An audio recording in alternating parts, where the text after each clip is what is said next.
Muito bem, então, boa tarde para todos. É um prazer aqui estar novamente nessa disciplina, que é a GINF 7078, Ética e Viés em Dados, né?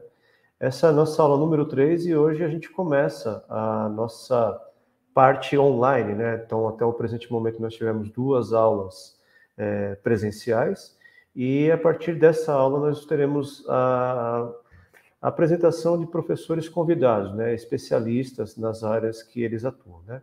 E nesta nossa primeira aula nós tivemos a honra, né, e o prazer de ter o aceite da professora Regina Paiva Melo Marim do Instituto Federal Catarinense, né? A professora Regina, ela é formada em ciência de dados, ela fez mestrado em engenharia da computação no Instituto Tecnológico de Aeronáutica, doutorado na França, né, na Centrale Supélec e pós-doutorado na Universidade da Califórnia em Los Angeles, né? Ela é especialista na área de privacidade e segurança da informação e atua nessa área já há cerca aí de um pouco mais de 10 anos, né, com várias publicações, atuações na Agência Nacional de Proteção de Dados e também em muitas outras colaborações, né? Então, quero primeiramente agradecer, professora Regina, por você estar aqui conosco, por aceitar participar aqui dessa nossa disciplina, né? Que é inovadora, tem uma série de pontos novos para reflexão e alunos bastante engajados. Então, sinta-se bem-vinda e eu passo a palavra para você. Obrigada, professor. Então, boa tarde a todos. É um prazer estar aqui com vocês hoje, né, compartilhando esse momento, né, que a disciplina ela possa, né, a palestra de hoje que ela possa, né, ser uma palestra que nos traga bastante reflexão, né, sobre alguns pontos que atualmente está sendo bastante falado, né, sobre a parte de, né, eu fiz uma junção, né, sobre essa parte de segurança e privacidade com ética, né, para adequar a disciplina, tá? Então, como o professor falou, né, eu sou uma cientista, uma professora que atua na área de privacidade e segurança já há bastante tempo, e só que quando a gente vai fazendo as pesquisas, muitas vezes nós nos deparamos, né, com certos desafios que, com a reflexão, né, sobre uma problemática de pesquisa, uma problemática que nós observamos, né, encontramos vieses éticos. Tá? Então, é sobre esses pontos, né, eu selecionei alguns pontos, porque é muito amplo, né, mas essa palestra a gente pode estar iniciando aqui um debate, né, trazendo assuntos, né, eu trouxe assuntos que já são conhecidos, principalmente na área de privacidade e segurança, mas que eles permanecem, né, e com essa questão do enviesamento de dados, isso ficou muito explícito, tá? Então, nós vamos começar agora os slides, tá? E eu vou fazendo a transição dos assuntos, tá bom? Então, o que seria ética, né? Ética, né, que já está sendo discutido na disciplina, né? Mas ela é um ramo da filosofia que geralmente os seres humanos se deparam com questões, né? Questões sobre o que é correto, o que é certo, sobre a parte, né, do comportamento. Tá? E aí existem vários ramos da ética, né? E nós vamos focar na parte de ética aplicada, tá? Que seria o engajamento da ética, só que para a parte de, vamos colocar assim, nessa parte de dados, essa parte da utilização, essa parte das escolhas pelos sistemas da informação, certo? Que seria a ética aplicada. Então, partindo desse princípio e dessa definição de ética, né, a ética no desenvolvimento de software, ela já está sendo falada, né, e comentada, até existe um código de ética que eu trouxe para vocês, da IEEE e da SM, sobre engenharia de software, sobre essa parte do desenvolvimento. tá? Por que essa parte específica da engenharia de software, né? Porque a engenharia de software ela se consagrou como sendo uma atividade, né, que parte desde a parte de especificação de requisitos até uma parte do desenvolvimento do produto, seja um software, seja um serviço, ou seja, ela permeia uma atividade humana, né? E uma atividade que é uma atividade meio e produtiva, e sujeita e abrange os mais diversos áreas, né? Seja na saúde, pode ser na parte de entretenimento, né? Os softwares, né? A parte computacional, ela está aqui. Então, como que pode ser essa parte computacional, né? Essa atividade? Bem, essa atividade, ela não pode gerar danos, tá? Ela não pode gerar violações, tá? E nesse código de ética, então, ele traz alguns tópicos, né, específicos para as equipes que tratam com desenvolvimento, certo? Como que os profissionais, qual que tem que ser a conduta ética, né? Quando a questão é o desenvolvimento de software. Como que os engenheiros devem agir, certo? Porque quando está sendo feita a implementação de um software, geralmente a parte inicial, por exemplo, um cadastro. Quais são os dados que eu vou coletar? Né? Quais são os dados que aquele formulário inicial, que para qualquer sistema atualmente, né, sistema online, sistema mobile, né, a primeira coisa é um cadastro, ou seja, solicitação dos seus dados. Ou seja, como que esses dados serão tratados, como esses dados serão coletados.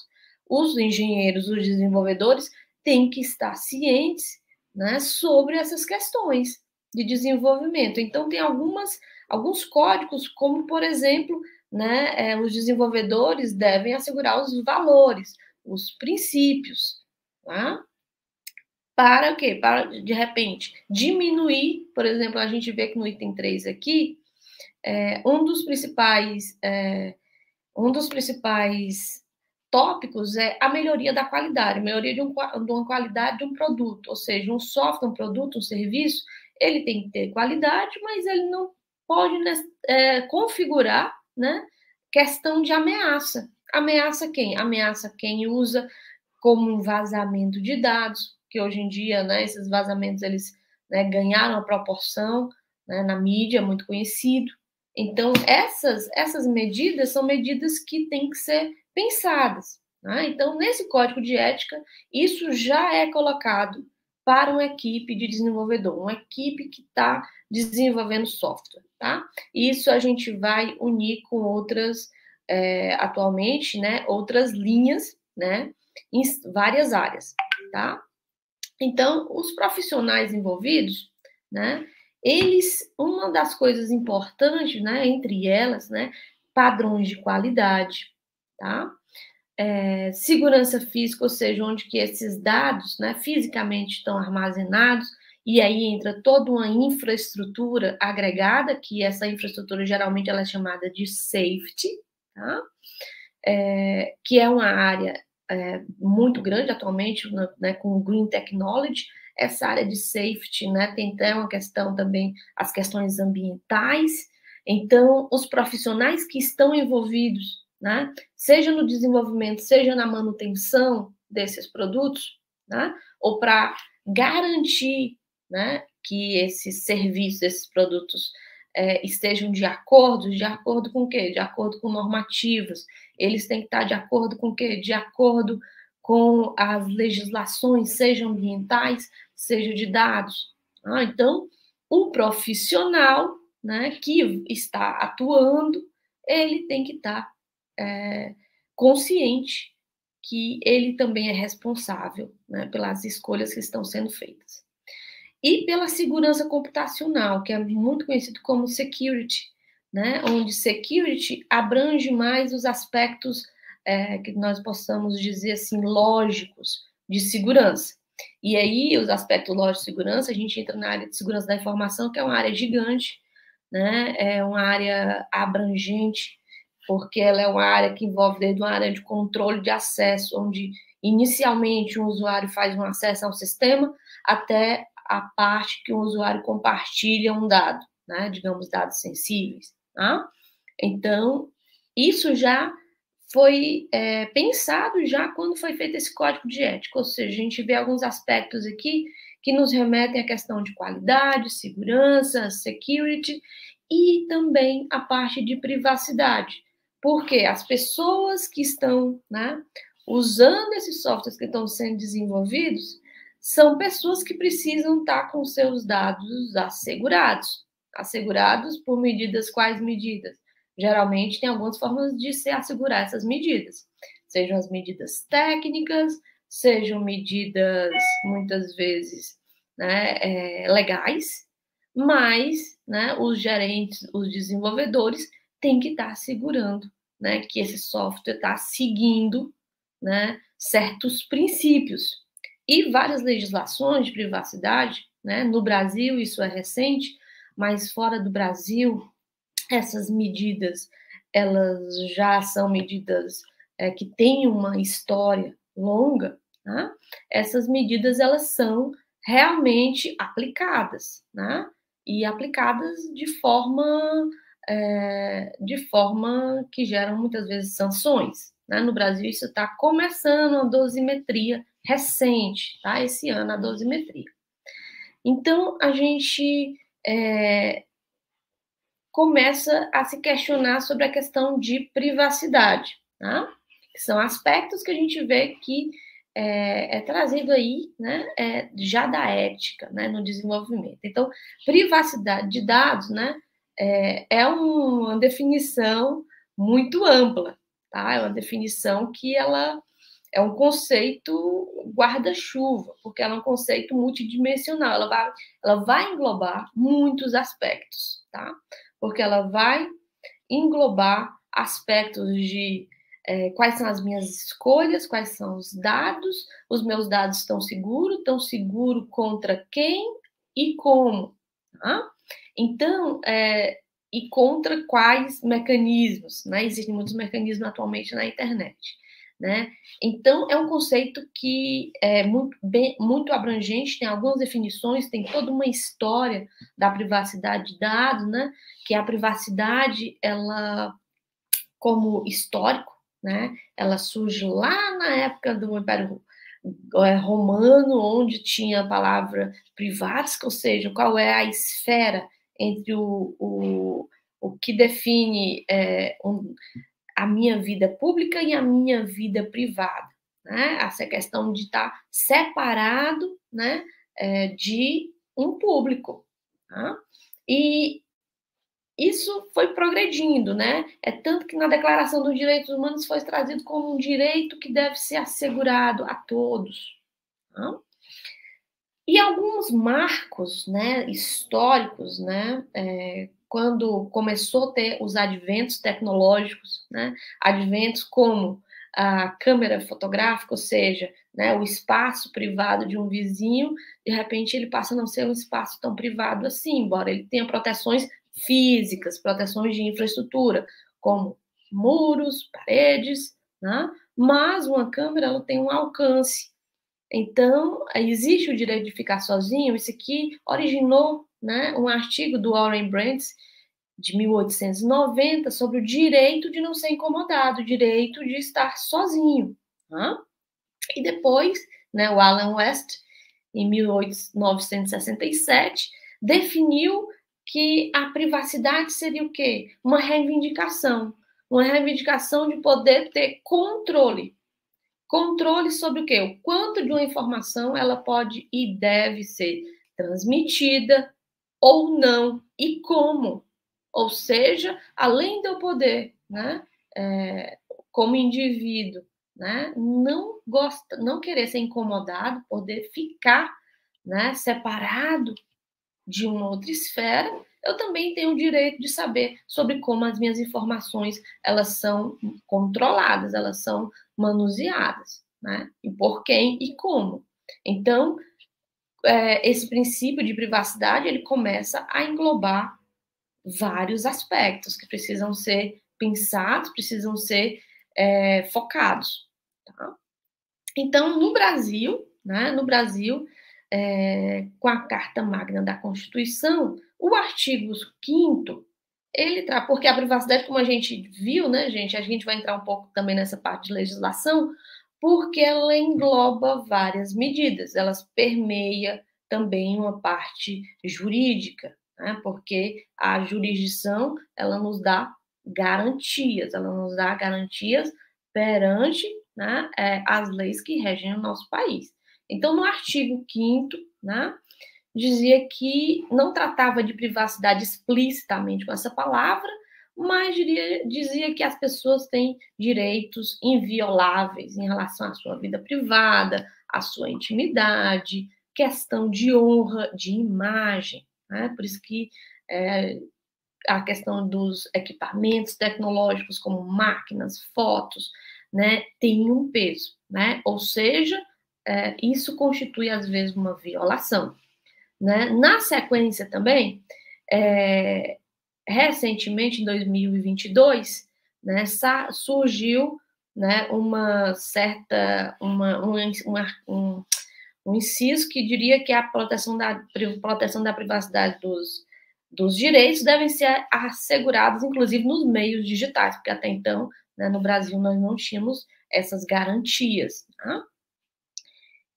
E, recentemente, né, a LGPD, que é a Legislação Brasileira sobre Privacidade de Dados, onde na LGPD foi trazido o quê? Foi trazido realmente uma lei específica, né, que vários outros países já praticam essas leis. Muitas vezes, né, na Europa, existia uma diretiva europeia, né, que regia vários tipos de tratamento de dados. Né?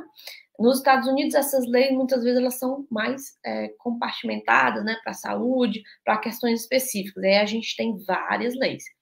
E no Brasil, nós tínhamos somente esses artigos e tínhamos casos que são julgados, né, separadamente, sem uma legislação. Então, a legislação, ela veio, né, em 2018, para trazer mais solidez a essa área, né, e conseguir realmente prover meios, né, de dar essas garantias. Então, começa com a definição, né, definições sobre o que é um dado sensível, né, porque a privacidade ela começa com a capacidade que nós temos de estar infringindo certos limites entre o privado e o público, né, mas de quem? Das pessoas, né? Então, começou com essas questões, né? O que são dados pessoais, o que são dados sensíveis, né? O que são dados que podem ser ditos que são anonimizados, ou seja, não identifica diretamente uma pessoa. Né? Então, foi muito importante. E essa lei, ela é uma lei que ela agora, né, chegou num nível de aplicação e de sanções. Né? Só que isso tem que ser dosado, porque as empresas, né, que têm né, atuam no Brasil ou têm, né, alguma transferência de dados externos, né, e isso, quando eu digo externo, estou me referindo a dados que são processados ou são tratados fora do Brasil, né? Então, essas empresas, muitas vezes, elas precisam de um certo tempo para elas poderem adequar o modelo de negócio delas às legislações. Né? E esse tempo, ele está sendo dado, tá? Ele foi dado. Então, existe já essas definições com uma legislação específica, o que é muito bom a nível nacional. Tá? E a LGPD, ela traz vários princípios. Tá? Princípios sobre finalidade, isso aqui é muito conhecido como propósito, né? Eu só posso processar dados que tenham propósitos adequados para um tempo determinado, para que seja a informação processada. Depois, né, essa informação ela pode ser arquivada, descartada, depende do termo de uso, né, daquele dado. Então, teve vários princípios, que são princípios importantes que a LGPD trouxe, certo? Como adequação, necessidade, transparência, está tudo lá na lei, certo, gente? Também tem os titulares dos dados, né? Essas leis, elas se referem a quem, mas elas também têm os controladores, ou seja, tem os papéis que a LGPD trouxe. Bom, não vou entrar especificamente nessa parte de LGPD, né? Seria um curso inteiro só sobre LGPD, mas ela nos fala também de medidas de segurança, que são o quê? Muitas vezes as medidas técnicas que nós precisamos estar garantindo. Tá? Mas privacidade e segurança, elas são correlatas, elas têm dimensões muito parecidas, mas essas dimensões, né, elas se complementam. Tá? Eu preciso implantar medida de segurança para que eu possa garantir privacidade, mas elas não são idênticas, né? A privacidade ela vai estar preocupada com o quê? Questões de confidencialidade, integridade dos dados, né? Autenticidade do dado, né? Questão de controle de acesso, né? São medidas muitas vezes técnicas que a área de segurança da informação contempla todas essas dimensões, tá? Mas o fato de eu estar usando medidas técnicas, né? Seja uma biometria, seja uma marca d'água, tem várias medidas, né? Como consequência, o que eu estou garantindo? Eu estou garantindo o quê? A finalidade, propósito de uma informação. Eu estou garantindo, por exemplo, né? Certos vieses da privacidade, como, por exemplo, a informação, ela tem que ter um consentimento adequado, tá? Ou seja, ela tem que ser garantido que o titular disse, não, tudo bem, você pode usar a minha informação, né? Mas, muitas vezes não aparece o quê? Não aparece uma questão de granularidade no acesso. Não aparece, muitas vezes, o quê? A questão de tempo de duração. Então, para ficar mais claro, essa diferença, né? Muitas vezes, na segurança, são outras medidas, né?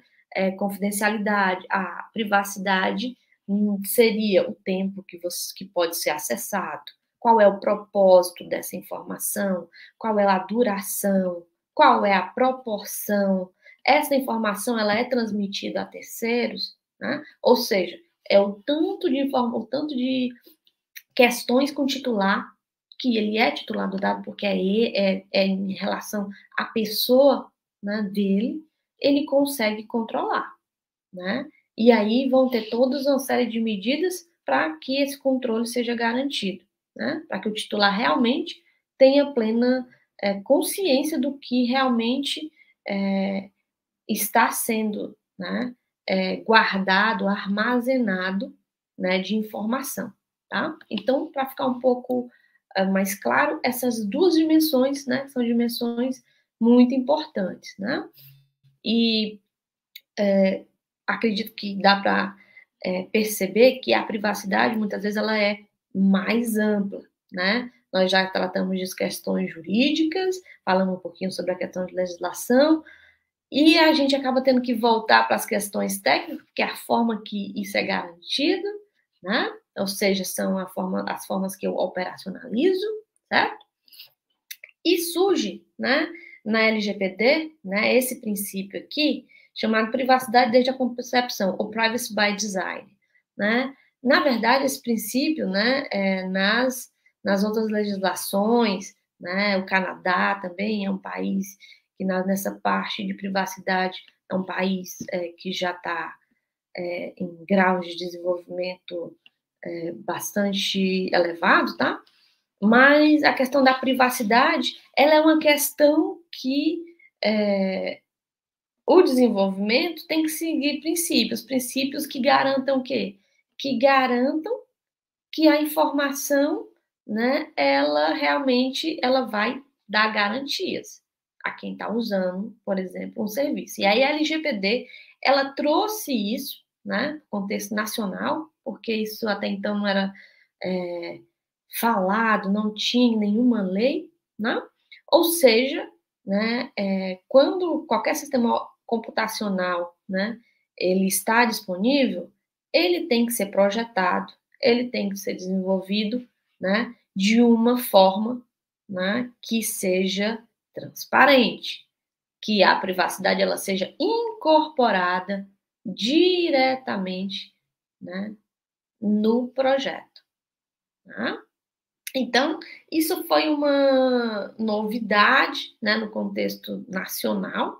Já existiam, né, alguns profissionais aqui no Brasil, né, que já tinham essa consciência, mas é um amadurecimento, né? Ainda estava numa fase muito inicial, mas não basta desenvolver software, né? Não basta prover um serviço.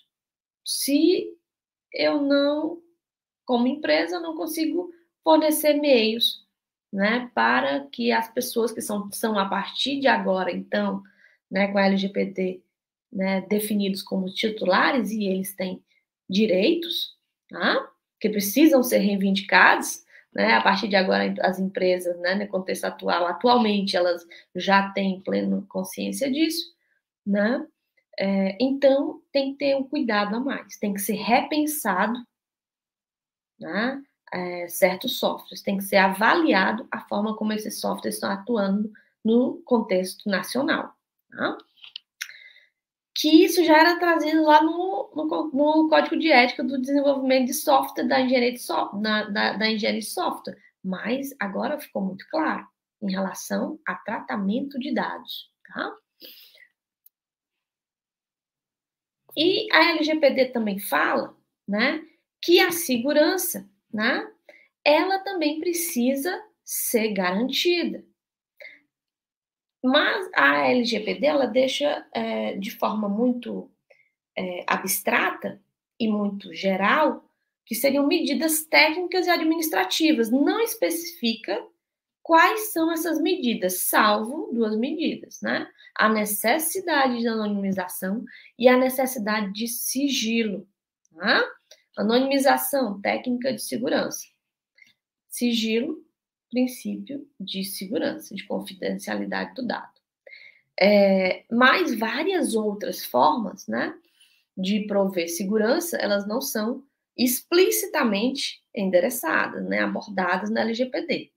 Isso aparece, né, lógico, quem está desenvolvendo, quem é da área de segurança, né, isso é uma prática, né, é uma prática do acompanhamento do desenvolvimento do software, tá? Que se inicia lá no início dos termos do uso e vai até a forma como o banco armazena esses dados, tá?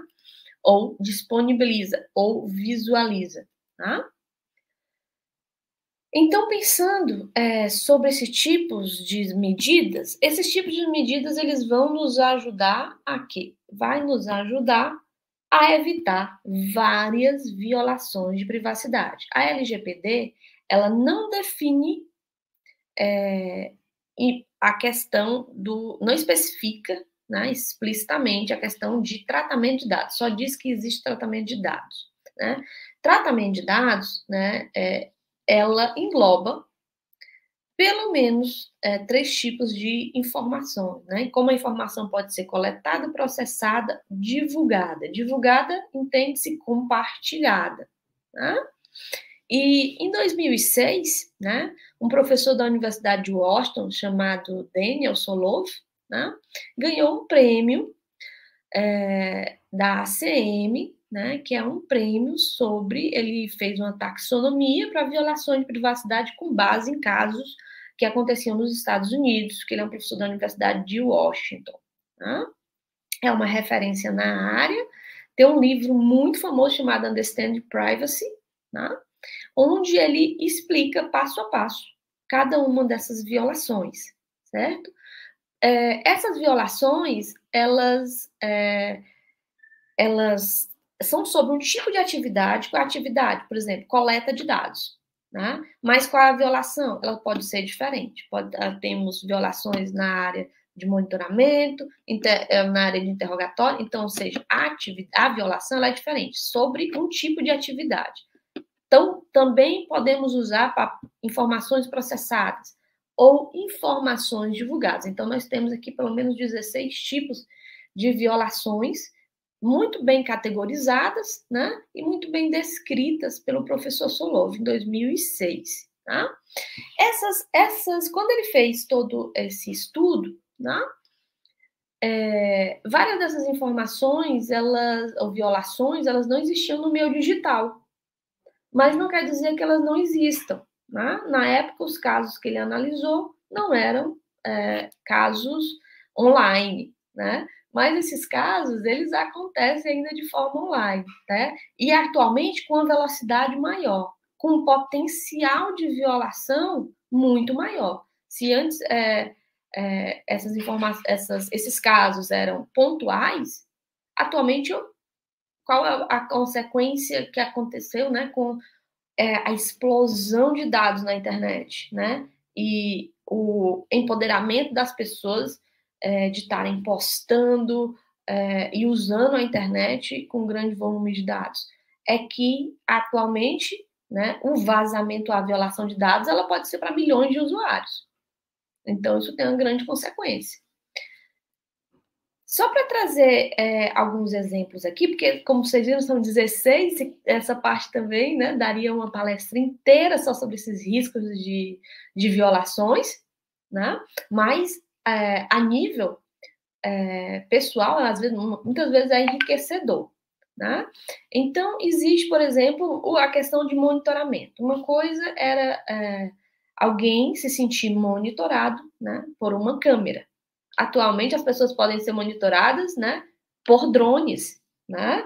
Então, a gente falou da questão da diferença do espaço físico, né? Essas alterações, atualmente, elas podem ser por drones, né? Ou seja, o fato de estar acompanhando uma atividade de um indivíduo, né? Isso infringe o direito dele de, por exemplo, se sentir sozinho, o direito dele de poder fazer uma coisa tem que seja observado, tá? Mas atualmente, né, com os cookies, os sistemas de navegação conseguem monitorar milhões de pessoas em todas as páginas que as pessoas estão acessando, né? De uma forma muito automática e praticamente transparente para o usuário, ou seja, o usuário nem percebe. Ele quer usar e ele dá um aceite e ele começa a ser monitorado sem sequer perceber. Existem algumas medidas que tentam reduzir, minimizar esses problemas, né? Inclusive, a Constituição, ela traz, né, trazia, porque naquela época não existia essa questão da internet, né, que, por exemplo, sigilo de comunicações, naquela época era telegráficas, né, elas são invioláveis. Ou seja, então o sigilo também da minha navegação também deveria ser inviolável. Tá? Então, são essas situações que os desafios, né, da modernidade nos traz. Uma outra questão, né, esse é um risco à privacidade que eu coloquei ele aqui, a LGPD ela não aborda, mas a GDPR no artigo 20 ela aborda, tá? É a questão da definição de perfil, né? Ou seja, os usuários, seja de e-commerce ou de redes sociais ou de algumas plataformas, né, e mídias, né, muitas vezes criado um perfil, né, com o incentivo, né, geralmente com o incentivo de trazer melhores serviços ao usuário. Mas uma definição de perfil acaba identificando, determinando usuários, né? Traçando, muitas vezes, questões de personalidade, perfis. Né? Então, sistemas de recomendação usam isso muitas vezes para monetizar. Né? Será que eu não estaria infringindo? Né? Até que ponto, né, eu estaria infringindo, por exemplo, a questão da privacidade e a questão de estar já prevendo certos aspectos de uma personalidade de alguém. É ético fazer isso? Tá? Então, são questões, né, que, inclusive, a LGPD não aborda, mas precisa ser, é uma questão muito sensível, né, perigosa, né, que acontece bastante, tá? Que são essa definição de perfil, tá? Então, esses são exemplos, né, de riscos a privacidade das pessoas, né? Principalmente agora, com tanta facilidade de acesso à tecnologia. Né? Então, existem, observando, né, que existe uma legislação que protege o usuário, mas o usuário está cada vez mais exposto a perigos. Quais são, então, as medidas técnicas que podem ajudar, né, o usuário a reduzir, né, essas exposições? Existem o que são chamados de Privacy Enhanced Technologies. São as tecnologias para tentar diminuir essas violações, aumentando como o controle de quem é titular de dados, de quem está exposto a essa situação, que atualmente é a maioria das pessoas. Tá? Mesmo as pessoas, né, que são mais leigas, elas estão usando dispositivos, tá? Estão conectadas. Então, geralmente, essas ferramentas, né, são ferramentas que visam o quê? Minimizar a quantidade de dados que é fornecida, aumentar o quê? Soberania ou empoderamento de dados dos titulares. Garantir o quê? Garantir a conscientização e uma customização. Isso aqui significa redução da granularidade do acesso e do grau de compartilhamento. Tá? E existem várias, né? Algumas não várias tecnologias, né, que aprimoram a privacidade, tá? Essa é uma categorização, não é a única, mas é uma categorização que eu quis trazer para vocês, porque ela abrange, né, várias tecnologias, tá? Então, nós temos que essas PETs, né, elas estariam divididas em quê? Por exemplo, ferramentas que vão proteger os usuários usando os dados. E aí, nós temos ferramentas para garantir o quê? Garantir a proteção dos dados, aí, quando é a proteção do dado com criptografia, é sigilo. Então, isso pode ser a nível de transmissão ou a nível de dado armazenado. Tá? Ou seja, eu posso garantir uma divulgação, tá? Contra a divulgação, ou garantir uma coleta, se é no caso de dado anonimizado. Ferramentas para anonimização. Tem uma ferramenta que se tornou muito popular, que é a Tor, né? Mas tem também os anonymizers, né? Que são ferramentas para e-mail, né? Cada uma dessas ferramentas aqui já são ferramentas estudadas na literatura, né? Vários trabalhos de pesquisa em cima dessas ferramentas. Tem ferramentas, né? Algoritmos, muitas vezes, específicos para garantir, né, privacidade em bases de dados. Né? K-Anonymity, L-Diversity, né? Tem vários algoritmos desses. Né? Por quê? Porque essas informações no banco de dados, mesmo que o banco de dados esteja, digamos, pseudo-anonimizado, é possível agregar. Se for possível agregar certos dados, é possível o quê? Reidentificar a pessoa. Tá? Então, esse aqui tem vários experimentos já traçando sobre essa parte. Tá? Então, a questão da privacidade nas bases de dados é bastante sensível, né? Mas já existem ferramentas e técnicas para isso. A parte do gerenciamento, né, de política de privacidade, né? Essa é uma parte que trabalha bastante o quê? Existem várias linguagens, né? Como a P3P, né? Que são linguagens, né, para poder dar o quê? Empoderamento ao titular. E o titular poder dizer qual é a granularidade do acesso que ele permite ou não a seus dados. Né? E também a parte de vários filtros. Né? Tem vários scripts, né, que objetivam o quê? Reduzir, minimizar coleta de dados, ou minimizar compartilhamento ou processamento de dados. Tá? Eu vou, né, como são as categorias aqui, elas são categorias abrangentes, tá? Eu irei focar na parte de gerenciamento de políticas de privacidade, tá? Que seriam essas PETs para gerar ou gerenciar, né, como é que essa gestão dessa política pode ajudar. Né? Essas políticas, elas são importantes por quê? Porque elas geralmente representam, né, as preferências dos usuários. só é possível respeitar se é possível, por exemplo, especificar, dizer como é que esses usuários querem os seus dados tratados. Tá? E aí nós vamos entrar em duas situações, tá? Que eu gostaria de conversar com vocês, que é a questão de ética e política de privacidade em plataformas digitais, né? E a questão de equidade quando existem muitas políticas, que geralmente, né, o ser humano, né, as pessoas compartilham, né, situações, compartilham espaços, compartilham preferências, compartilham dados em sistemas, né?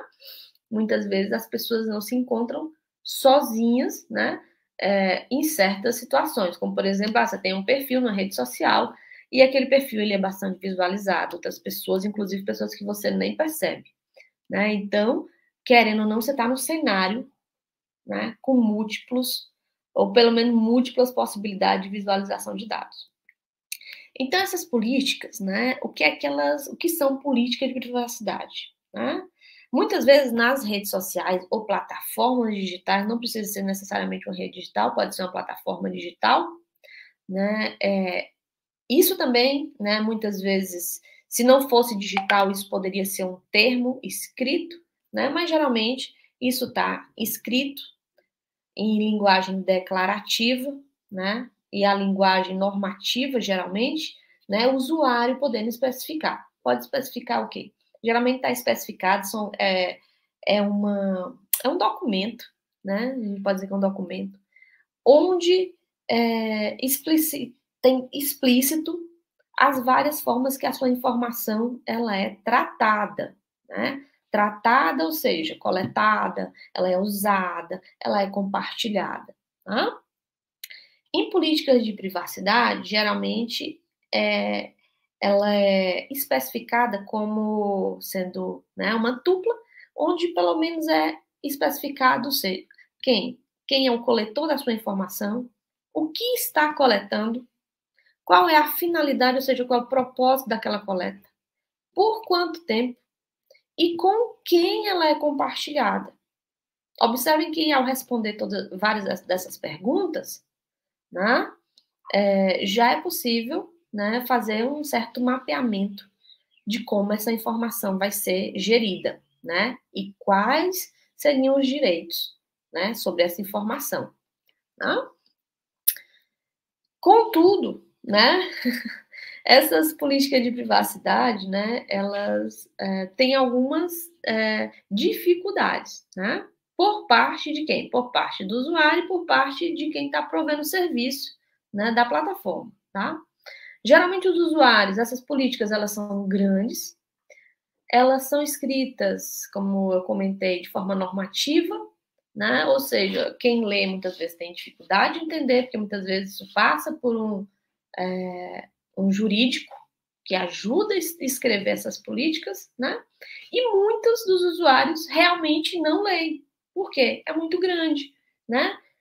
Vou ler 14, 16 páginas para poder acessar um arquivo. Muitas vezes o usuário ele vai da forma mais prática, né? Next, next, next, terminou. Né? Aceitou o termo, sem saber ao certo o que está aceitando. Tá? Então, são problemas do lado do usuário. E também o provedor de serviço, né, por outro lado, especifica essa política de privacidade para poder cumprir um requisito legal. Mas, muitas vezes, não operacionaliza. Isso significa o quê?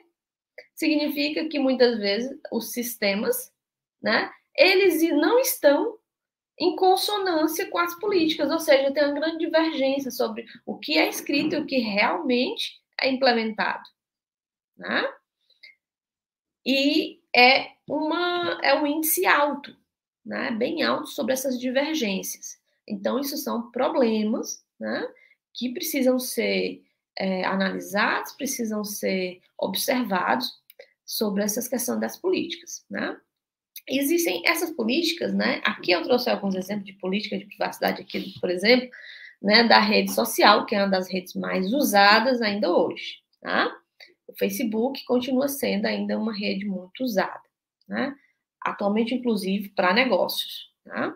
Então, é possível identificar, né, por exemplo, quando eles falam o que é que eles armazenam na coleta, né? E o Facebook, essa política de privacidade que eles usam atualmente, sabe? Essas políticas, geralmente, elas estão muito bem escritas. Atualmente, elas especificam muito bem, porque teve várias questões legais, né? Multas, processos, né? Então, eles especificam muito bem que eles vão guardar sua foto, sua localização, vão guardar questões de metadados sobre comunicações, questões sobre o que você usa, tá? Vão guardar, vão inclusive comentar que eles, né, vão divulgar informações com terceiros, que é a forma de monetização, né? Então está escrito, né? Então essa forma de relatar, né, o que seria usado, se o usuário ler, ele pelo menos vai ter muito mais cautela. Só que muitas vezes, né, isso não acontece, tá? Foi feita uma pesquisa, tá? Essa pesquisa aqui foi feita, esses dados, tá? Eles foram coletados em 2019, sobre as percepções da política de privacidade, isso no Brasil, tá? Fora do Brasil, né, de forma geral, também tem vários trabalhos que trazem essas percepções do usuário, como, por exemplo, foi pergunta, só que no Brasil, né, até então não tinha pesquisa sobre como que os usuários aqui reagem em relação a essas questões de política de privacidade, né? As pessoas argumentaram que sim, né? Aqui foi uma consulta com 98 pessoas, né? Elas argumentaram que sim, algumas delas já leram, né? Na verdade, várias delas comentaram que já leram isso aqui em relação a outros trabalhos, até um número expressivo, tá? Mas algumas pessoas acham que pelo fato delas lerem a política, terem a política, elas estão protegidas, né? E isso não é verdade, né? Porque muito dessas políticas elas não são de fato implementadas, né? Isso vai acontecendo a cada vez que vai surgindo alguma questão, né? E também foi perguntado se as pessoas entenderiam aqueles controles, ou seja, passando da parte normativa para a parte operacional, né? Você entende o que é que você está usando em termos de controle? Né? Várias responderam que sim, entendem. Existem alguns recursos nas redes sociais, como foto, que as pessoas falam que sabem usar, timeline, elas falam que elas sabem usar, mas tem recursos como tag que alguns usuários, a maior parte, na verdade, fala que não sabe usar ainda, não é um recurso novo, tá?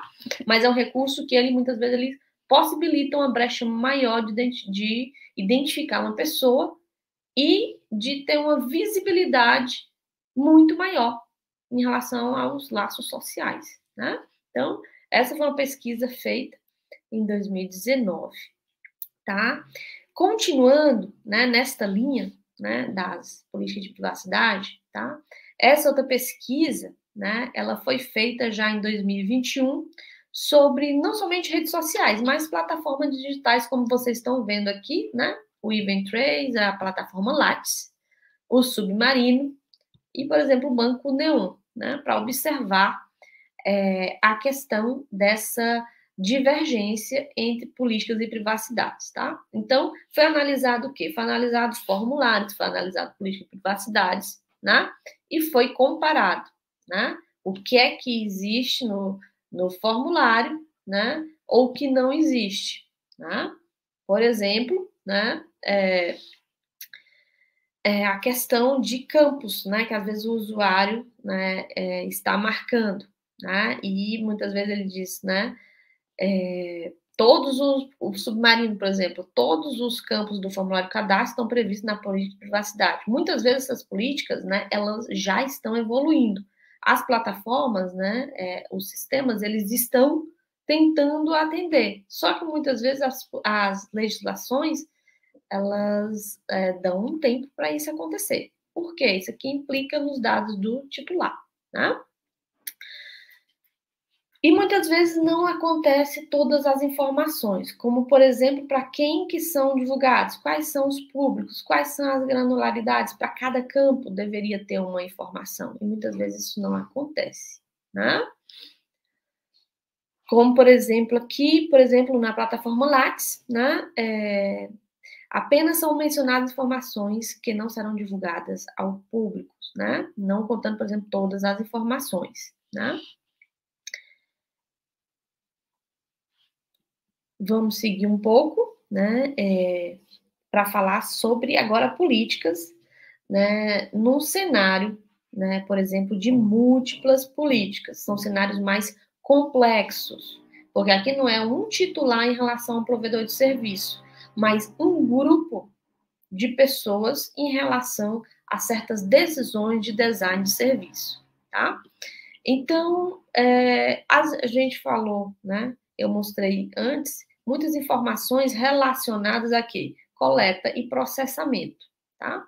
Mas as informações que são compartilhadas, que é uma outra dimensão do tratamento de dados, elas também precisam ser pensadas e elas são muito mais complexas, porque o compartilhamento muitas vezes é mais difícil, né? Traçar a linha de compartilhamento dos dados à medida que essa informação ela é disseminada numa rede social, tá? Existe um recurso, como vocês viram agora há pouco, que vários usuários falam que não sabem usar, ou têm mais dificuldade, que são as tags, né? Que é um recurso onde você identifica uma pessoa e, na verdade, quando você está identificando essa pessoa, você também está vinculando essa pessoa a um recurso, tá? E aí essa pessoa acaba ficando visível para outras pessoas de outros círculos sociais. Por isso que os usuários ainda hoje têm mais dificuldade de entender o que seria essa tag. E é muito utilizado, né? Ou seja, marcar pessoas é uma das atividades que as pessoas mais fazem nas redes sociais. Vamos imaginar, para explicitar essa questão do compartilhamento, né? Vamos pegar aqui um cenário de uma rede social, né? Onde nós temos alguns usuários. E geralmente, numa rede social, os usuários eles têm papéis diferentes, né? Temos, por exemplo, alguém que vai, por exemplo, postar um recurso, né? Pode ser uma foto, pode ser um comentário, né? E geralmente essa pessoa, né? Ela vai, por exemplo, o quê? Ela vai, vamos colocar aqui, ela vai fazer um tag, tá? Digamos que foi uma foto, tá? Porque foto, né, é uma dos recursos computacionais que as pessoas mais propagam e mais usam, tá? Porque você não precisa, é um recurso simples e de fácil visualização, tá? Então, uma tag, por exemplo, você pode estar fazendo um tag, ou seja, etiquetando, né, por exemplo, duas pessoas numa foto, tá? Imaginem, né, que as políticas de privacidade, né, todos os usuários de uma rede social, eles podem, né, especificar certas preferências. Isso é chamado de política de privacidade. Ou seja, qual é o recurso que eu gostaria que alguém visse, ou qual recurso a pessoa não poderia ver, né? E dependendo como essa política sobre um recurso que contém várias outras pessoas, isso é muito corriqueiro nas redes sociais, digamos que esse recurso, né, ele tivesse, as pessoas que estão nele, né, começassem a setar, configurar esse recurso, né? Por exemplo, aqui nesse exemplo, para ficar mais didático, né, Alice e Bob, por exemplo, elas vão criar política de privacidade onde, né, elas permitem somente que pessoas que estão classificadas na sua lista de contatos como amigo possam ver as fotos, tá? Neste contexto, né, os usuários que estão aqui envolvidos, porque os usuários que estão envolvidos com o recurso é quem? Quem posta o recurso, né? Quem está etiquetado no recurso ou identificado no recurso. E quem, por exemplo, gostaria de ter acesso ao recurso. Então, nós temos vários usuários tentando acessar o mesmo recurso. E vocês imaginem, né, que se um dos usuários dissesse assim, né, por exemplo, ali, o tag está em Bob e Charlie. Charlie, por exemplo, não gostaria que as pessoas vissem a foto dele. Digamos que é uma pessoa que está procurando emprego ou uma pessoa mais discreta e ela não gostaria que aquela foto fosse, né, divulgada. Então, existem questões que, dependendo da política de privacidade sobre um recurso, isso na LGPD é chamado coautoria, né? Nós temos geralmente titulares dos dados, mas se todos fazem parte dos dados, na verdade, todos são coautores daquele recurso. Todos são titulares dos dados, segundo a LGPD, né? E tem um controlador. Quem é o controlador? É onde esse recurso está armazenado. Onde esse recurso vai estar sobre as políticas do controlador, mas não quer dizer que ele é o dono da informação. Então, este controlador, né, no caso, seria a rede social. Tá? Então, mas nesse cenário, só entre os usuários já é possível observar que vai existir o quê? Um conflito entre essas políticas. Né? Um permite e o outro nega. Qual política aplicar? Todos são titulares. Né? Então, existe essa política. E essa situação de conflito, que é uma situação muito normal, né, nas relações sociais. Né? O que é que a rede social faz? Né? Qual é a política, qual é a estratégia de resolução de conflito nessa situação? A rede social usa uma solução, né, muito simples, que é quem é o dono do recurso, eles chamam, né, teoricamente, de dono, ou quem postou o recurso, vai decidir. Ou seja, a prioridade da política é da pessoa que fez o upload. Só que se for observar, como todos são titulares, é uma situação que, por exemplo, só uma preferência de um usuário ali, que é o dono, vai ser sempre aplicada. Tá? Será que isso não gera uma questão, né, de equidade no sistema? Será que esse sistema, que no caso seria a rede social, ela não leva a uma desigualdade? Será que não é injusto com outra pessoa que está numa foto e pode ser prejudicada? Ou simplesmente ela não gostaria e ela tem direito, né, de não gostar. E ela está na foto, ela está no recurso. Será que a preferência dela não poderia ser priorizada? Então, a gente vê que muitas vezes tem situações, dependendo do que é implementado no sistema, existe uma desigualdade. Né? É aí que as questões, né, as reflexões sobre o que é correto ou o que não é correto, elas surgem. Né? E é possível, né, que também sejam pensadas em soluções. Né? Então, uma solução, né, é gerar o quê? Equidade no sistema para resolver essas questões, tá? Colocando de forma bem explícita nessa questão de pesquisa, seria como resolver essas situações sem gerar situações injustas, né? Situações que não são equitáveis, né? A ideia inicial é, então, seria possível operacionalizar essa equidade no sistema? Né? Já que a equidade é uma base de justiça social, resolve conflito. Como que a gente resolve geralmente esse conflito? Igualando iguais com iguais, certo? Isso nas relações humanas, né, são utilizadas. Né? Como é que foi feito isso para redes sociais? Essa pesquisa, tá, gente? Esse trabalho, na verdade, ele foi feito em 2015, né? Onde foi definido, né, uma situação, né, quando o sistema está numa situação equitável ou não, né? Geralmente o sistema está equitável quando o quê?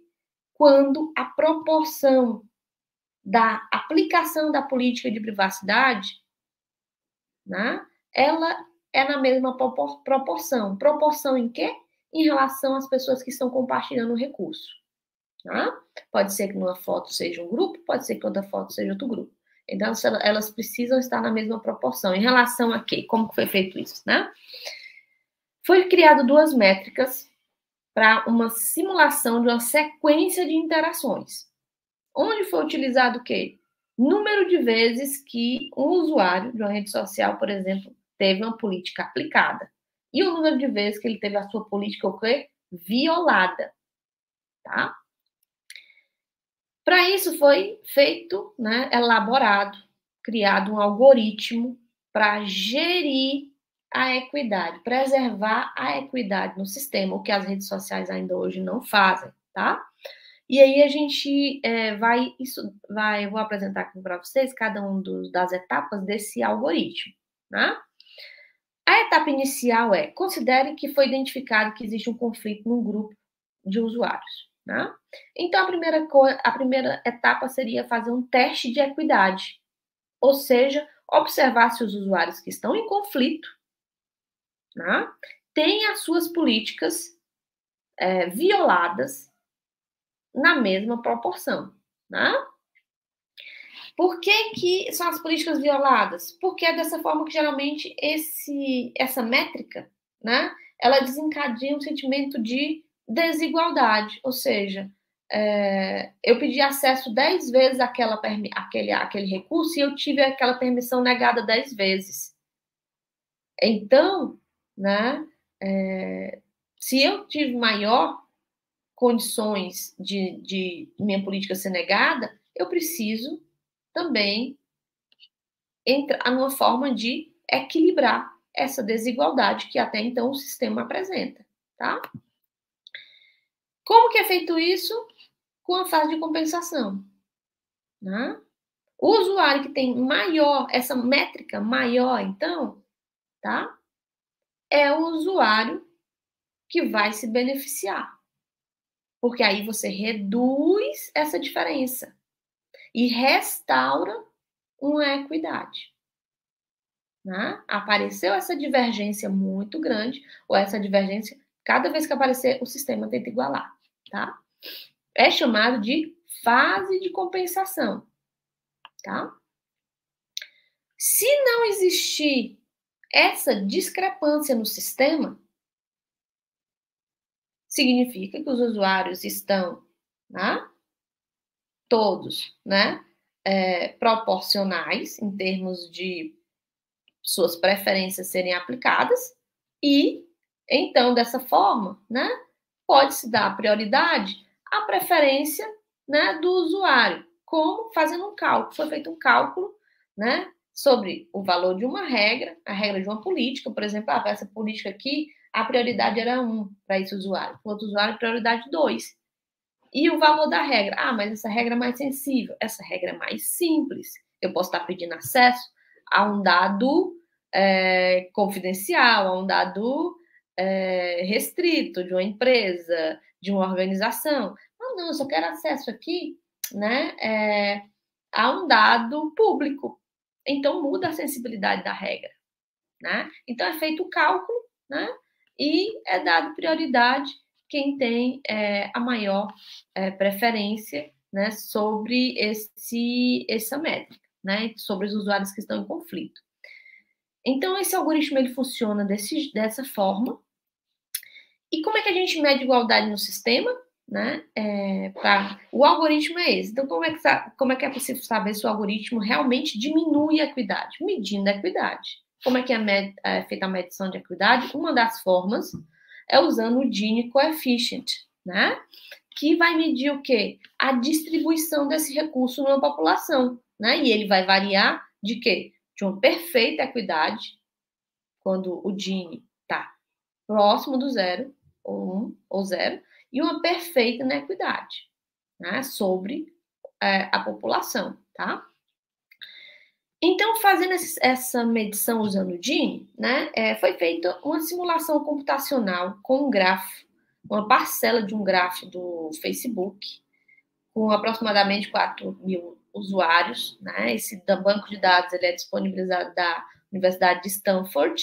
Né? Foi feita uma simulação, né, para cada usuário sendo gerados randomicamente um ou dois recursos, que pode significar uma foto, pode significar um post, né? E cada recurso associado, então, né, a amigos diretos e indiretos. Então, daria para ter um ciclo social, né? E, por exemplo, foi simulada uma população com permissões de acesso, tá? Diferentes, né? Permissões de acesso, né? Para negar, permissões de acesso para permitir, para identificar o quê? Conflitos, né? E o DINI foi aplicado em cima de quê?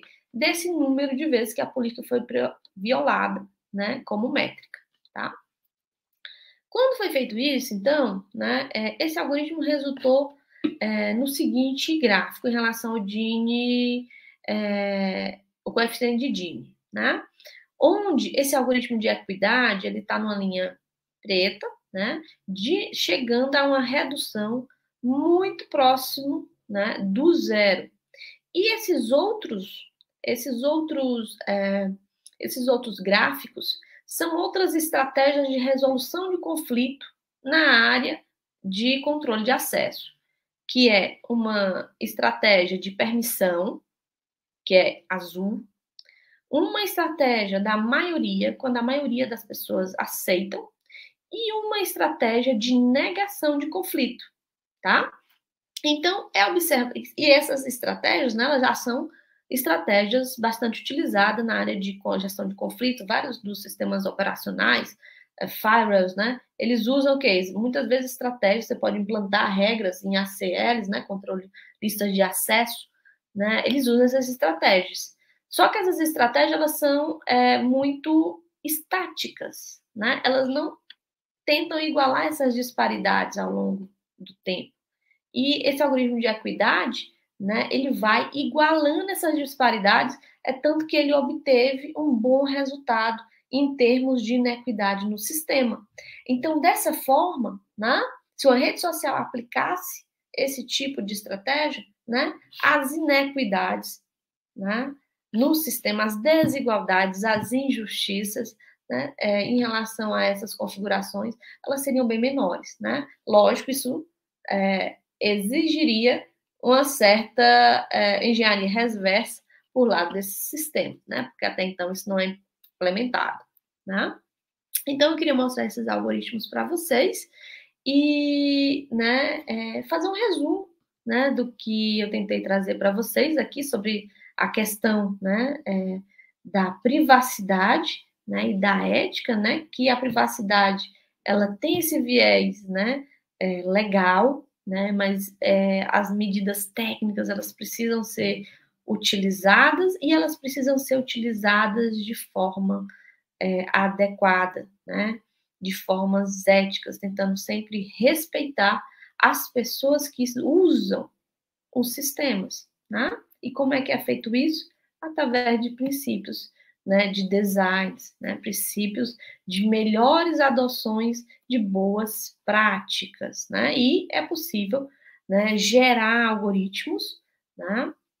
É possível desenvolver estratégias que possam resolver conflitos de uma forma que seja muito mais muito melhor, né, para quem está usando, né, sem prejudicar, sem violar tantas preferências, tantos direitos, né, de algumas pessoas, né? Então, eu gostaria de agradecer a atenção de vocês, né? Muito obrigada pela atenção. Aqui são algumas referências que foram utilizadas, tá, durante essa palestra. E muito obrigado pela atenção. E será disponibilizado depois, né, vários artigos que eu selecionei tratando sobre essas 3 temáticas, tá? Então é isso, né? Muito obrigada e ficar à disposição. Muito obrigado, viu, por essa palestra. Eu acho que foi bem esclarecedora, né? Mais fácil ainda quando vem alguém que conhece o assunto já de tantos anos. Aí eu acredito que tenha sido esclarecedor que estão participando, assim como foi para mim também, né? Que já tive contato com alguns desses materiais, mas certamente é bem mais aprofundado, né? Do que simplesmente fazer uma breve leitura, tá? Tem algumas perguntas aqui, né, que a gente deu uma selecionada, e a primeira delas, né, o Lincoln fez 2 perguntas, então a primeira é essa, né? Como não prejudicar sua carreira seguindo princípios éticos, né? Então ele faz a pergunta relacionada ao desenvolvimento de software, muitas vezes cobrado pela lucratividade, né, e deixando o princípio ético de lado, né? E ele pergunta, na sua opinião, como fazer isso, por exemplo, se você é um desenvolvedor, imagino que seja nesse sentido, né, alguém que trabalha ali com programação, como trabalhar essa parte de software, tem até o complemento aí, né, em relação à farmácia, por exemplo, prioriza a comissão ao invés do princípio ativo, né? Então, como que um profissional que vai fazer esse tipo de trabalho pode se proteger em relação ao que é pedido, em termos de lucratividade de pedido, se comparado à ética que é necessária? Então, boa pergunta, né? Uma pergunta difícil em relação a quem está no mercado, né? Antes, como eu disse, a LGPD ela é uma legislação nova, né? Ela é uma legislação aqui no Brasil que começou recentemente. A gente pode dizer que, né? Agora que a parte de sanções, né, vai realmente vigorar, né? Na época, eu fiz, né, o meu doutorado e pós-doutorado fora do Brasil, e quando eu voltei para o Brasil, ainda não tinha LGPD, né? Tinha-se muita confusão sobre essa questão de privacidade, sobre a questão de segurança e sobre outros termos correlatos da computação, né? Então, isso eu fiquei um pouco muito preocupada na época. E logo em 2018, né, saiu a lei, mas a lei ela demorou, né, para ser aplicada, porque tem todo um processo de adaptação, né? E agora vai começar, né, a questão das aplicações, né? Agora a gente já tem uma agência reguladora, essa agência ela está se estruturando, ainda está sendo lançado vários pontos, né? Que as empresas, né, por exemplo, se eu trabalho numa fábrica, vamos colocar assim, eu trabalho sobre certas diretrizes de uma empresa. E essa empresa, por exemplo, não está cumprindo certas regulamentações. Esta empresa, ela vai ser auditada. Isso antes não acontecia. Então, começa-se com um trabalho como? Um trabalho, né, de conscientização, porque essa empresa, se ela for auditada, né, e isso vai acontecer, todas as empresas atualmente têm que ter um DPO, tá, na sua empresa, tá? Tá tendo muito uma tendência para DPOs as a service, tá? Ou seja, muitas empresas, muitas vezes, elas não têm condições financeiras, e isso, né, a parte da legislação sabe disso, financeira de, por exemplo, ter um DPO 100% ali, né, para estar orientando, regulando, fazendo todos os mapeamentos de fluxo, né, que estão fazendo o chamado relatório, que é o DPIA, né, para toda a parte da sua gestão, do seu serviço, digamos, as empresas, algumas, né, não têm esse recurso. Então, elas estão contratando um serviço de DPO, mas elas precisam ter. Né? Muitas delas, às vezes, ainda não têm nenhuma política de privacidade, não tem um termo de uso. Né? Muitas empresas, muitas vezes de desenvolvimento de software, né? Elas não tinham essa preocupação porque não existia uma legislação, né? Não existia um entendimento, vamos colocar assim, um entendimento sobre a importância. Então, a pessoa que também é contratada para desenvolver, por exemplo, muitas vezes ela não recebeu essa instrução. Né? E isso vai acontecendo, né, à medida que a legislação vai firmando, à medida que, muitas vezes, infelizmente, alguns casos vão ocorrer. né, de dosimetrias, de sanções muito mais pesadas, implicando, inclusive, no fechamento da empresa, né? Porque se ainda não foi auditada, pode ter certeza, será, né? Então, se a princípio, né, a pessoa trabalha ali, a gente entende que muitas vezes a pessoa trabalha, ela está naquele ambiente, e, digamos, ela observa que estão sendo feitas certas opções, como ele está falando, opções de design, né, para certas priorizações, né? A primeira coisa seria chamar a atenção, né, dizer, olha, né, atualmente tem uma legislação, né, esses dados têm que ser tratados com muito cuidado, né, chamar já a atenção, né, porque isso vai acontecer, né? Dependendo do grau de auditoria que vai acontecer nesse produto ou nesse software. E também, né? Eu acredito que as empresas atualmente, né? Elas irão, né? Passar por vários treinamentos. Né, elas estarão recebendo, já tem guias e cartilhas que a NPD está disponibilizando, são cartilhas muito boas, né? Que isso muitas vezes pode ser levado até uma gestão, né? Ou uma chefia imediata, que de repente ainda não está consciente dessas situações, né? Em relação a prejudicar a carreira, né? Por exemplo, se você está numa empresa, tudo bem, você tem que seguir os princípios daquela empresa ou seguir o que está sendo definido ali no seu plano de trabalho, né? Mas essa empresa ela vai precisar se adequar, né? Ela vai precisar se adequar, né? Dentro do regimento. Só que tem vários regimentos que eles são muitas vezes complementares, né? Por exemplo, vai ter que assegurar a proteção dos dados do titular, né? Mas precisa de tais e tais dados. Existe uma outra legislação, por exemplo, para dados médicos, né? A gente sabe que tem vários dados são classificados como dados sensíveis e não dados pessoais. Bom, esses dados sensíveis, eles vão ter que ser tratados de uma outra forma, né? A nossa legislação ainda deixa algumas partes que estão em aberto, tá? Sobre algumas técnicas, né? Não explicita, use técnica X, né? Porque também ficaria muito restrito, né?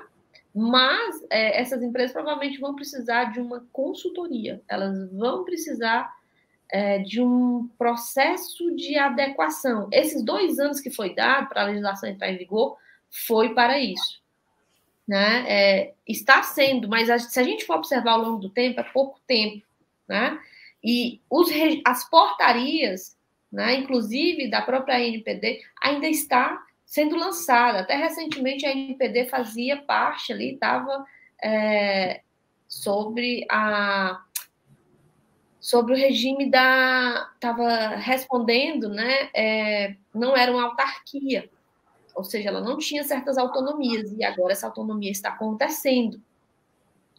Então, é um processo, né? Mas se a pessoa, por exemplo, eu desenvolvo, eu não estou muito, não me sinto tão confortável de trabalhar porque essa empresa não está tratando os dados corretamente, né? E aí, digamos, a pessoa já levou essas situações e nada foi feito, né?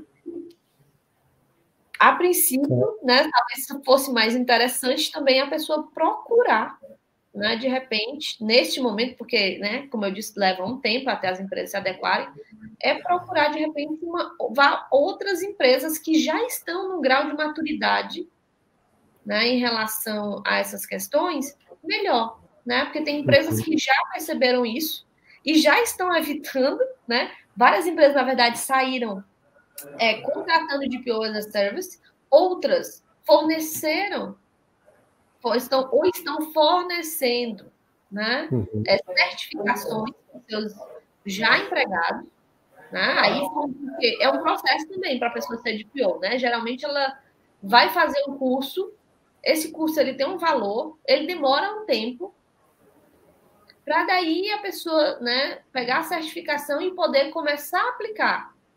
Vai ter que trabalhar com alguns softwares para fazer toda a parte de mapeamento de ativos, para sair também para os relatórios e na adequação do que é oferecido.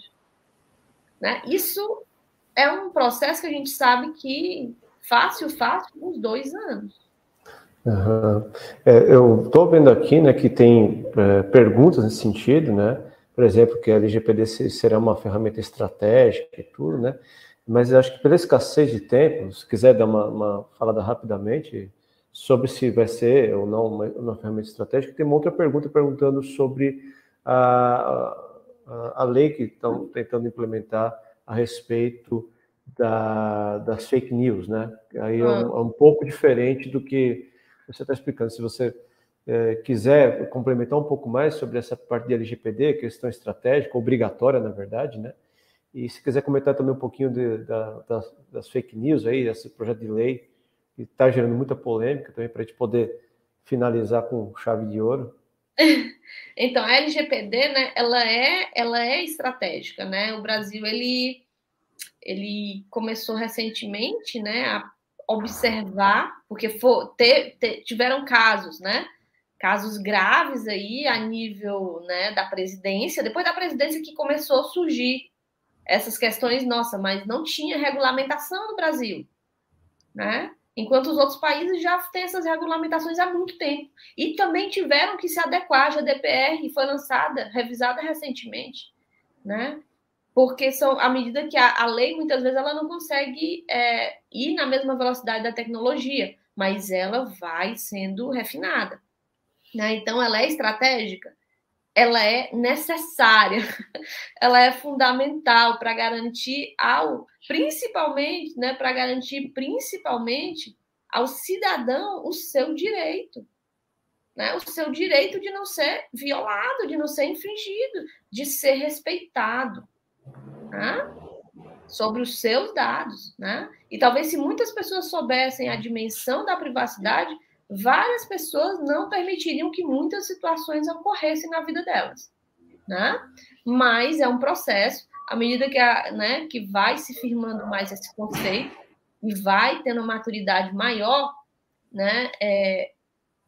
Consequentemente, mais casos eles vão surgir aí na esfera jurídica, mas vai melhorando de forma geral para a população, né?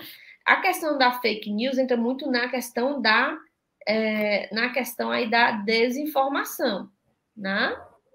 Ou seja, né, existem informações que elas não são verídicas, né? Elas são informações, né, que são criadas, né, muitas vezes automatizadas, né? E até então, não se. Porque aqui no Brasil, eu falei sobre essa questão da definição de perfil, né? Que a GDPR e fora do Brasil também, outras leis já trazem. Né? O Canadá é ótimo nessa área. Já trazem várias questões sobre esse tipo de automação, porque muitas vezes é uma automação, né? Ou uma automação de uma personalidade, ou, no caso, uma automação de uma notícia que não é verdadeira. Né? E aí, como não existe regulamentação, muitas vezes, nos sistemas, né? Por exemplo, nas redes sociais, o que acontece? A propagação é muito rápida, né? Tem vários algoritmos que medem essa propagação e se propaga rapidamente. E quanto menor o nível de instrução, né, da população, é mais fácil as pessoas se tornarem suscetíveis a acreditar em certas situações, em certas notícias sem as verificações adequadas. Então, isso no Brasil está muito forte porque tem esses contextos, né? Tem esse contexto das pessoas, né, terem, né, ainda um grau de instrução, né, muitas vezes não muito alto, elas acreditam, você vê, as pessoas acreditam, existe uma política de privacidade, então estou protegido. Não, não, somente assim, a média é que 23% do que é escrito é realmente implantado. Então, não posso, né? Está escrito, mas realmente ainda não funciona. Né? Na prática, ainda não está funcionando. Né? Então, existe uma informação. Posso sair acreditando? Não, não posso. Né? Existe até uma ingenuidade da população, né? Sair acreditando sobre isso. E então, aí existe a questão sobre, né, que vai aí de encontro com as medidas da segurança, né? E segurança também é conscientização e controle. Né? É o controle sobre até que ponto, por exemplo, certas medidas que afetam, por exemplo, afetando reputações. Aí isso entra numa esfera de privacidade. Quais são as medidas que, às vezes, técnicas eu tenho que fazer? Medidas de autenticação, medidas, muitas vezes, de biometria, medidas sobre imagens, medidas sobre voz, né?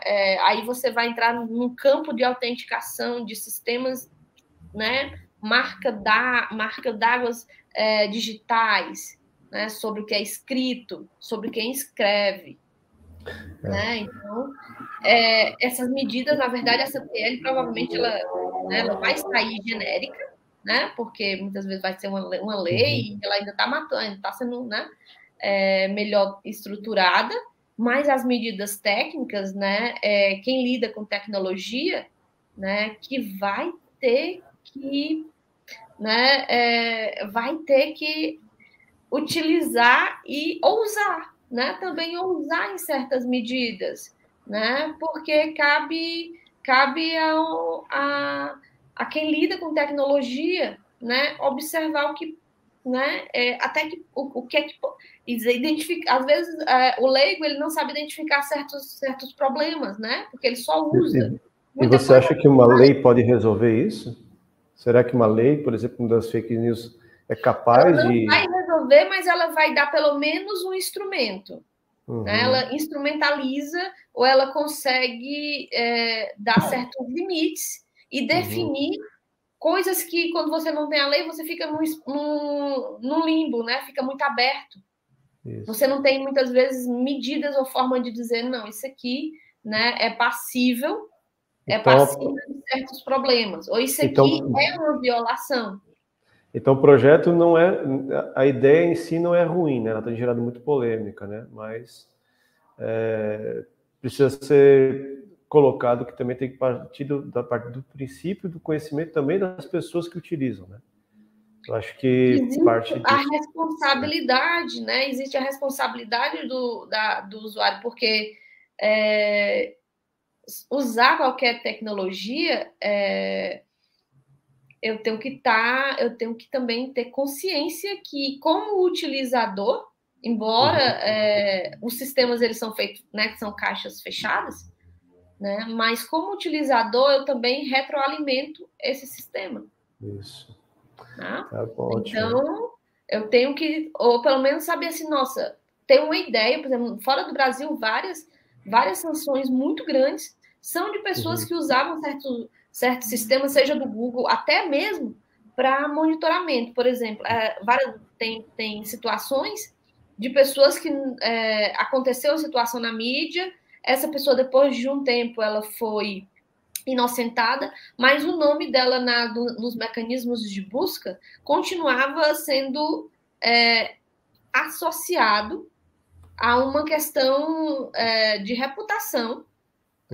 E essa pessoa entrou na justiça, né, para que isso não acontecesse, para que ela pudesse, porque senão, né, essa pessoa, por exemplo, toda vez que colocasse o nome dela, sempre aparecia, a primeira coisa que aparecia no Google era uma informação, digamos assim, negativa.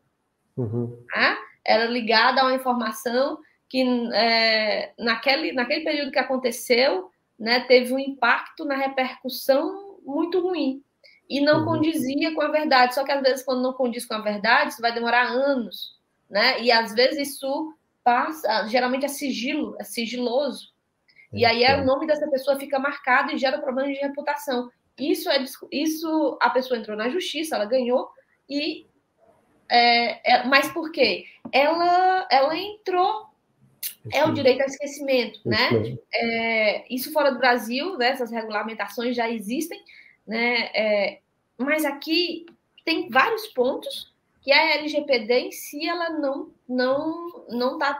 tratou. Provavelmente essa lei depois ela vai ser reestruturada, como a gente falou, ainda está se organizando, ainda está. Nossa, a gente vê surge portarias de coisas que parecem, Um campo amplo, né, ainda, né, para poder se trabalhar com isso. Muito simples, mas é um processo, né? É um processo. Então, as pessoas também têm que ganharem também autonomia sobre o conhecimento acerca dos seus direitos, né? Ou seja, né, em resumo, a gente provavelmente vai ter ainda muitas versões aqui dessa disciplina até que a consciência chegue a algum nível melhor, né, porque você veja Vamos, que é um assunto... ainda vai surgir, ainda vai ter, né, tem muito campo para pesquisar bastante sobre e propor, né, várias dessas propostas. A quantidade de agradecimentos aqui dos alunos são bastante grande, viu? Acho que você veja um assunto tão interessante que passou até já do tempo e os alunos continuam agradecendo aqui. Eu que agradeço pela oportunidade. Queria agradecer aqui em nome da Universidade Federal do Paraná, do nossa pós-graduação, e em nome dos alunos também, e da minha parte também como professor aqui da disciplina, por você ter aceitado em participar aqui com a gente, dividir um pouco do conhecimento, que certamente não cabe em 1 hora e meia, e já deixar o convite para, no futuro, quando a gente rodar de novo essas disciplinas, poder passar mais um pouco de conhecimento, atualizar, né, que sempre tem coisas novas, principalmente nessa parte de LGPD, projeto de lei de fake news, sempre tem coisas acontecendo, e agradecer muito pela sua disponibilidade em dividir um pouco do seu tempo aqui, do conhecimento com a gente. Muito obrigado. Eu agradeço a oportunidade também, foi muito prazeroso poder trazer, né, que a gente possa trazer à tona essas questões que na nossa sociedade ela está muito aflorada neste momento, né, e que a gente possa, o começo de qualquer mudança é a conscientização. Então, se a gente já muda as consciências, a forma que a gente enxerga o contexto, né? E a gente já expande esses nossos horizontes, já é o início. E aí o restante ele vem naturalmente, a sequência, porque aí, né, começa a surgir uma mudança de cultura dentro das empresas, começa a surgir ideias, né, de ferramentas, desenvolvimentos, técnicas, né? E ao longo do tempo, lógico, essa mudança ela vai acontecendo de forma diluída. Ao longo do tempo é que nós vamos observar, né, realmente as melhorias. Obrigada. Tá ótimo. Muito obrigado. Pessoal, não esqueça de preencher no Forms ali com a lista de chamada de vocês, tá? E em breve, né, depois de acertar algumas partes aqui administrativas, essa aula ficará disponibilizada, né, permanentemente ali no canal do PPGGI, né, nossa pós-graduação em gestão da informação, tá bom? Muito obrigado a todos, muito obrigado, professora Regina, boa semana a todos e até semana que vem com mais uma palestra especial aí, dessa vez sobre dados médicos. Até lá.